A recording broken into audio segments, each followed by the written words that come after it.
Well, good evening, and thank you, Jonathan, for the extremely kind introduction. Certainly one of the kindest I've ever had.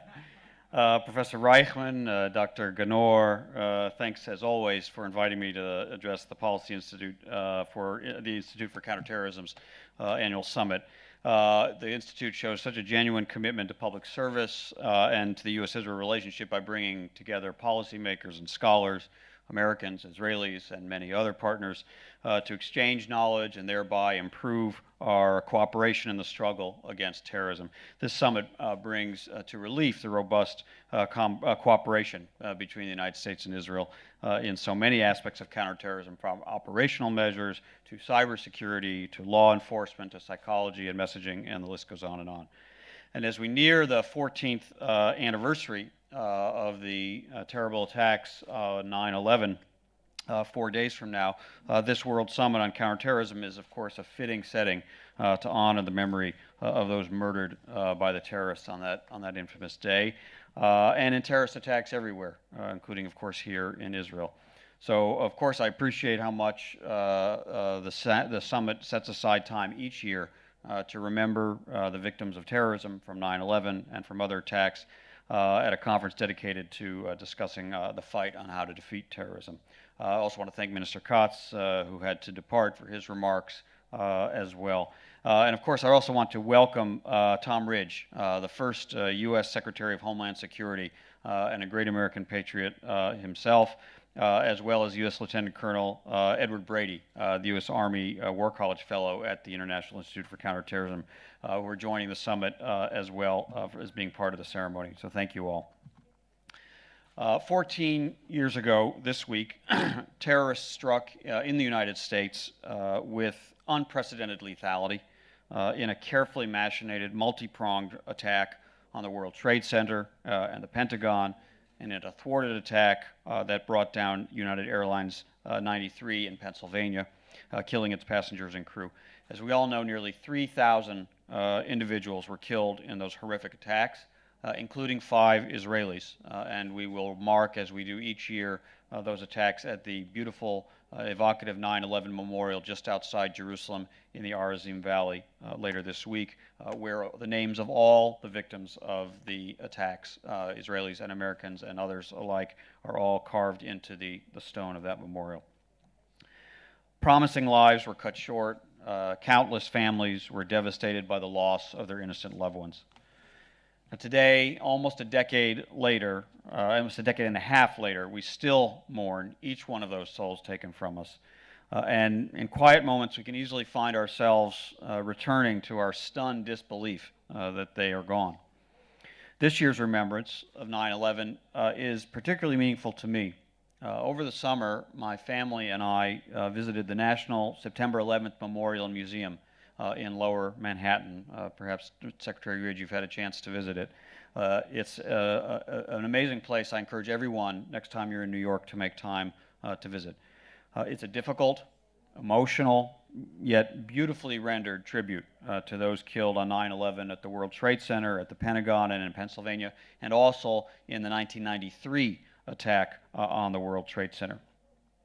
Each terrible moment from the day of September 11th is recalled, and each victim who died is memorialized in the voice of a loved one. The memorial's reflecting pools into which the names of nearly all 3,000 victims are inscribed provide a space for peaceful contemplation as their waters fill the void of the footprints where the towers once stood. Now, on the site of Ground Zero, which was once a smoldering ruin that we all remember so vividly in the aftermath of the attack, a majestic tower, the Freedom Tower, now called One World Trade Center, now stands, rising to the symbolic height of 1,776 feet, 1776 being the year of America's independence. And so this site of so much bloodshed and heroism, right in the beating heart of what E.B. White called the capital of the world, a fitting name for New York, has today become this site of both remembrance and meditation, right amidst the tumult of the big city and the business deals that go on in the office buildings nearby. It's remarkable and it's incongruent, but that's New York for you, and that's America for you. The area around Ground Zero today throbs with life, reflecting the strength and the resilience of the American people and the United States. And the place that 14 years ago made Americans feel so vulnerable and insecure is today alive and bustling, and it's a beacon of freedom and a testament to the irrepressible American spirit. Earlier this year, the USS New York, an amphibious transport vessel in the United States Navy, docked in the port of Haifa. A few days later, following its port call and an exercise, I flew out to it on a V-22 Osprey tilt-rotor aircraft with several senior IDF officers who were looking at that plane's capability. And as the captain took us on a tour through the ship, walking the decks and the passageways, you come across countless pieces of memorabilia of New York City, including many that recall the events of 9/11, including a giant version of this beautiful memorial flag of honor with the names of each person killed in the attacks. The bow stem of the ship, the foremost portion of the ship that cuts through the water, was forged with 7.5 tons of steel taken from the collapsed World Trade Center. This is an awesome Navy vessel. It's built out of the ruins of the World Trade Center, and it carries sailors and Marines to the fight around the world. That's a powerful allegory of the strength that America has in fact drawn from the tragedy of 9/11. Now, the memory of 9/11 continues to weigh heavily on U.S. national security policy.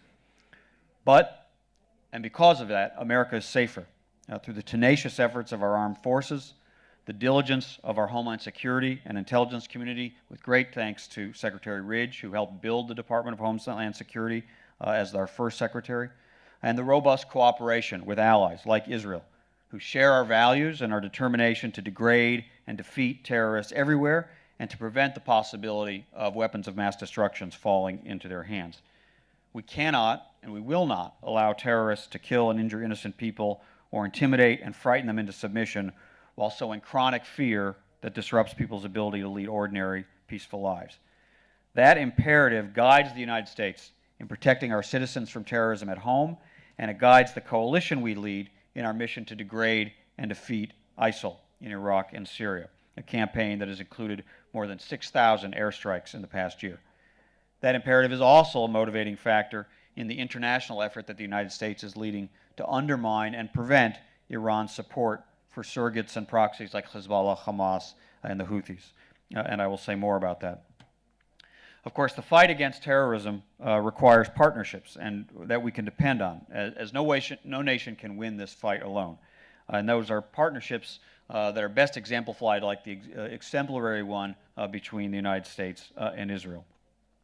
It's carried out daily at all levels of our government and military and intelligence services. We share intelligence, we train together, we develop technologies, we confer on strategies for counterterrorism and homeland security, and our governments work closely with each other and with private entities to develop and deploy the most cutting-edge means for thwarting terrorists and safeguarding citizens. Just two examples among many are the effectiveness of the Iron Dome system, Israeli technology funded and deployed because of extensive American funding, which has saved so many lives, and our joint research and development of counter-tunneling technologies to counter the next threat that Israel faces. Our robust security relationship with Israel will remain a critical factor in ensuring Israel's ability to defend itself against all the threats that lurk near its borders and beyond them. That will not change under the Joint Comprehensive Plan of Action concerning Iran's nuclear program, notwithstanding the open and honest, sometimes painfully honest, but very honest disagreement our governments have about that agreement. Should Iran seek to violate that accord and dash toward a nuclear weapon, all of the options available to the United States, including the military option, will remain available through the life of the agreement and beyond it. We're grateful for the knowledge and insights that Israeli experts contributed to the Joint Comprehensive Plan of Action, which will help to ensure that Iran cannot require a nuclear weapon. And I have every confidence that our vigorous expert-level consultations and intelligence cooperation will continue and increase in the battle against nuclear proliferation. Meanwhile, the United States fully intends to strengthen and deepen our cooperation with Israel and increase our joint efforts to counter the non-nuclear Iranian threats around the region, the arming of the terrorist proxies that we've named, the destabilizing of regimes throughout the region, including several of Israel's neighbors, and the threat of advanced ballistic missiles. Those threats will exist and undoubtedly will continue. And when the government of Israel is ready, we are fully prepared to engage in this dialogue in ways to improve and enhance Israel's security in this very troubled neighborhood. And our record on this score is the best evidence of our commitment. Since 2009, more than half of the total of American foreign military financing worldwide, upwards of $20 billion, has gone to military assistance to Israel. Beyond this assistance, the United States has invested an additional $1 billion in the life-saving Iron Dome system, which performed so magnificently during Operation Tzuk Eitan last summer, and another $2 billion in the Arrow and Iron Dome system programs. We've also provided Israel with access to some of the most advanced military equipment in the world. Israel is the only nation in the Middle East to which the United States has sold the F-35 Joint Strike Fighter aircraft, the most sophisticated fighter aircraft ever built, and the first of which will be delivered in a little over a year. President Obama recently authorized an unprecedented multi-year munitions resupply package valued at well over $1 billion, which will provide Israel continued access to state-of-the-art precision-guided munitions, including penetrating munitions, the BLU-113 super penetrator, and air-to-air missiles, all of which will enable Israel to acquire these highly advanced and sophisticated systems for years to come. Many of these additional commitments have been spelled out in documents and communications with members of Congress during the debate over the JCPOA, and I encourage people to look for some of those letters and documents and read them. During his visit to Israel several weeks ago, just a week following the signing of the JCPOA, Secretary of Defense Ashton Carter stated plainly that he's looking to ensure that Israel's qualitative military edge is preserved and grown through increased missile defense funding and co-development of missile defense systems, and by boosting tunnel detection and mapping technologies. That commitment to Israel's QME is both a legal and a moral commitment, and we will absolutely assure that Israel sustains it. The United States is never going to underestimate the seriousness of the threats posed by ISIL, by Hezbollah, by Hamas, and we have absolutely no illusions whatsoever about Iran's dangerous and destabilizing influence in the region, from its nuclear ambitions to its support of those terrorist proxies, to its disgraceful denial of the Holocaust, and of course to its calls for Israel to be wiped off the map. We take all of those extremely seriously, and we will continue to work with Israel and other partners to counter those threats in the coming years. At the same time, President Obama believes sincerely and has argued, I believe, persuasively, that the agreement that was recently concluded between the P5+1 and Iran is indeed the best way to ensure that Iran does not acquire a nuclear weapon, enabling us to counter all those other Iranian threats without the fear of doing so under an Iranian nuclear umbrella. With all of Iran's paths to a nuclear weapon blocked, which the JCPOA does, the United States and Israel will need to and are going to continue our close cooperation on thwarting Iran's many other malign activities through the region, while ensuring Israel's qualitative military edge, which is fundamental to the U.S.-Israel relationship. It's not a new policy. It's a reaffirmation of our national security interests and a reaffirmation of our commitment to the State of Israel. That's been the case for many years. It's going to remain the case for many years ahead. Thank you very much. I appreciate the opportunity to be at the conference.